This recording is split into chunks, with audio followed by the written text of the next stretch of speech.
If you're thinking about moving to Long Beach, there are a few things people don't really explain, and some of them matter more than you think. This isn't going to be a Long Beach is perfect video. I love it here. I live here. I work here. But I'm going to give you the real version. Not the version you see in the listing photos. Not the version that shows up in a Best Cities in California listicle. The version that actually helps you decide. Because I've watched too many buyers fall in love with Long Beach on a Saturday afternoon in Belmont Shore. Perfect weather, great food, buzzy energy, and then move here and feel slightly off. Not because the city wasn't good, but because they bought the highlight reel instead of the rhythm. So by the end of this video, you should have a very clear sense of whether Long Beach actually fits your lifestyle. We're going to talk about neighborhoods in real detail. We're going to talk about pricing, parking, commuting, schools, the food scene, the port, what's changing, and what long-term value actually looks like here. So let's get into it.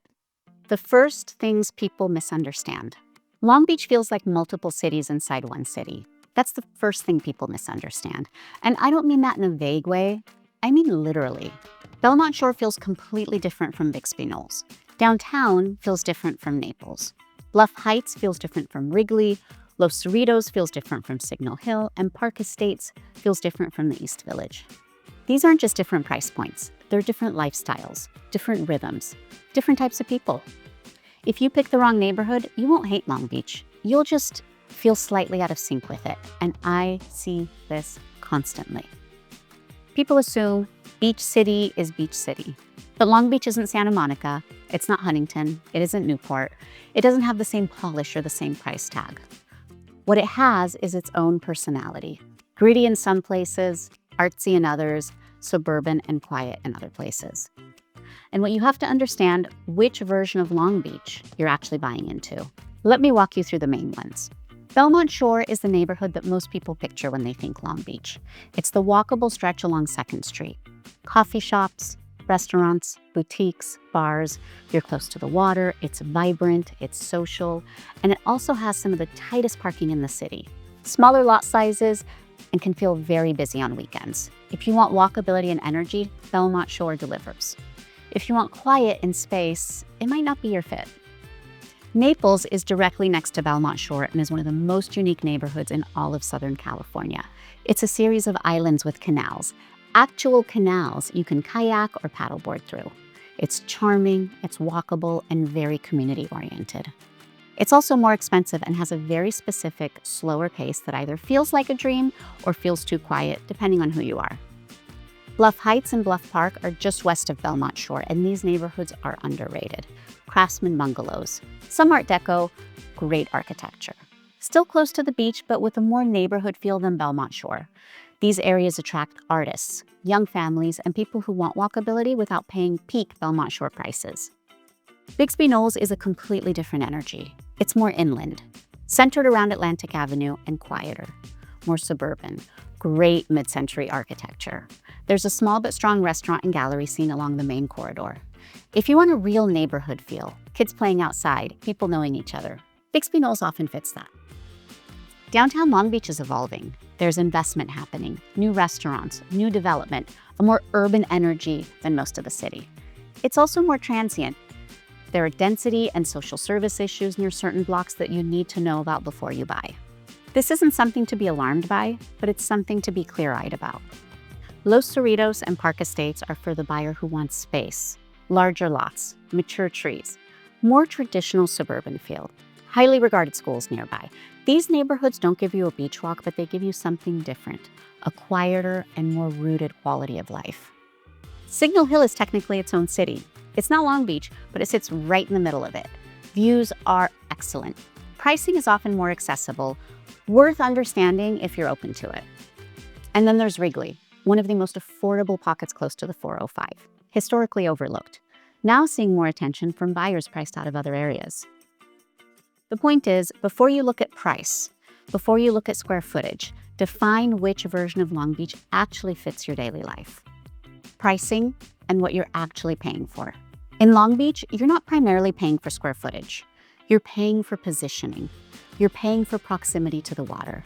You're paying for both access to LA and Orange County. And you're paying for walkability in specific pockets and for a lifestyle you can actually use every day. In Belmont Shore, Naples, single-family homes often start above $1 million and can go significantly higher for anything updated and well-located.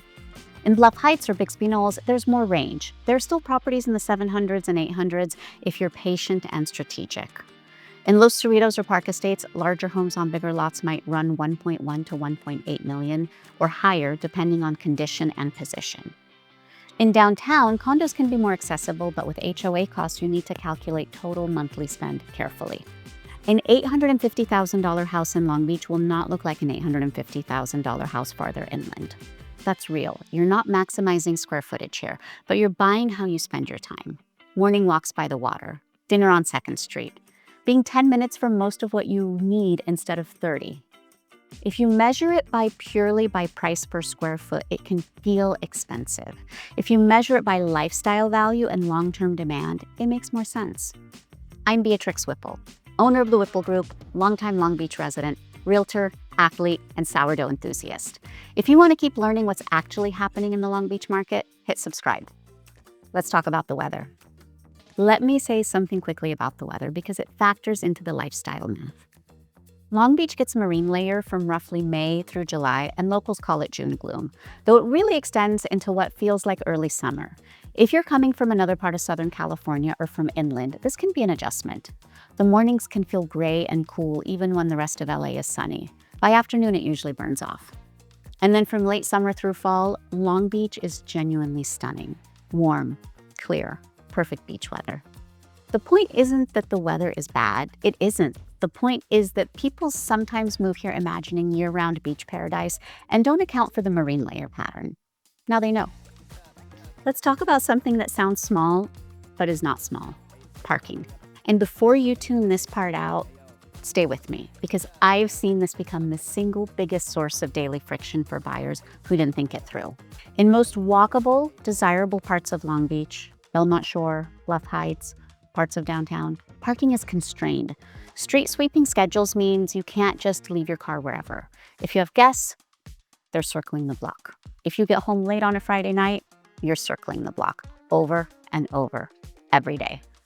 Small friction repeated daily becomes stress. I've had clients who love their home, beautiful block, great location, but underestimated the parking reality. 6 months later, it's the only thing they talk about. So here's what to look for. Does the property have a dedicated garage? Not just a carport, not just a shared space, but an actual enclosed garage. Does the driveway have room for a second car? What's the street sweeping schedule? And how does it align with how you actually live? If you have a boat, an RV, or more than 2 cars, these questions become even more critical. Parking isn't a detail in Long Beach coastal areas, it's a quality of life decision. Here's something that doesn't show up enough in Long Beach content: the port. The Port of Long Beach is one of the busiest ports in the entire world, and that has real implications for daily life depending on where you buy. In certain parts of the city, particularly near the 710 corridor, you'll notice truck traffic. You'll hear the port, the horns, the industry. Air quality concerns are real in some parts of the city. Not all of it, but you should look at the data before you buy, especially if you have young kids or respiratory health considerations. This isn't a reason to avoid Long Beach. Most of the residential areas people consider aren't impacted, but it's a reason to understand the city's geography before you pick a block. If you're close to the water in Belmont Shore or Naples, you're largely removed from that. If you're near the 710 or in certain industrial adjacent pockets, that's a different story.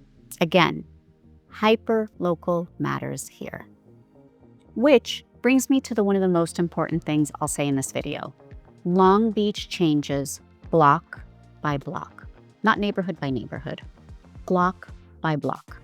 You can have 2 homes 3 streets apart with noticeably different demand, pricing, and feel. Flood zone maps shift, traffic patterns shift, noise shifts, whether it's from the freeway, the port, or a commercial strip nearby, the feel shifts. And this is where most out-of-town buyers get it wrong. They rely on surface-level data. Price per square foot, days on market, online estimates, but data without context here can actively mislead you.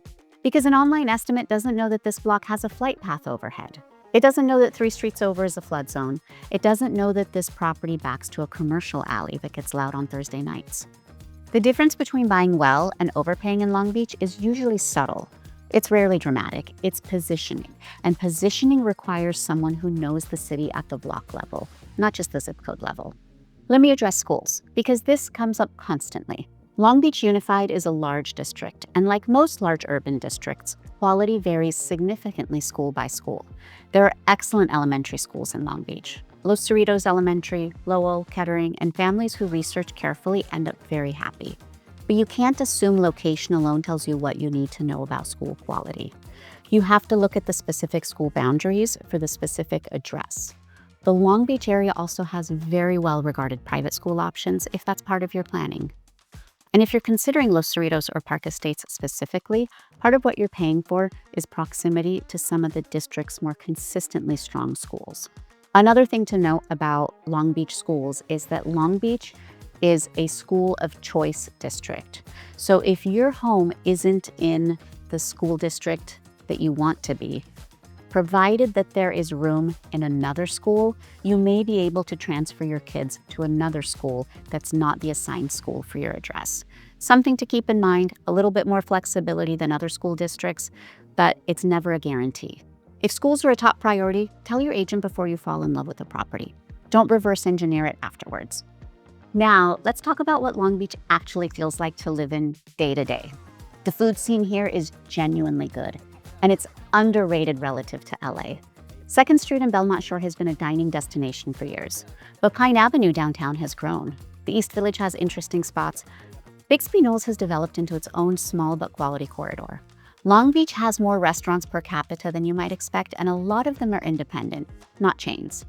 The art scene is real. The Long Beach Museum of Art, the Museum of Latin American Art, a theater community that's quietly impressive. On paper, Long Beach looks big, close to 500,000 people. In reality, it feels local. You start recognizing people at your coffee shop. You see the same families at the farmer's market on Sunday. That's pride here. People support each other's businesses, and it doesn't feel anonymous in most neighborhoods. And for many people, that's one of the biggest unexpected positives. Ask someone who grew up here if they'd ever leave, and most of them will laugh at you. Now, let's address the commute, because this is where people rationalize in ways that they shouldn't. It's only 25 miles to downtown LA. Yeah, but 25 miles in Southern California does not mean 25 minutes. The 405 between Long Beach and the West Side is one of the most congested stretches of the freeway in the country. The 710 north toward downtown LA carries significant commercial truck traffic. The 91 towards Riverside or Orange County can stack badly, especially eastbound in the morning.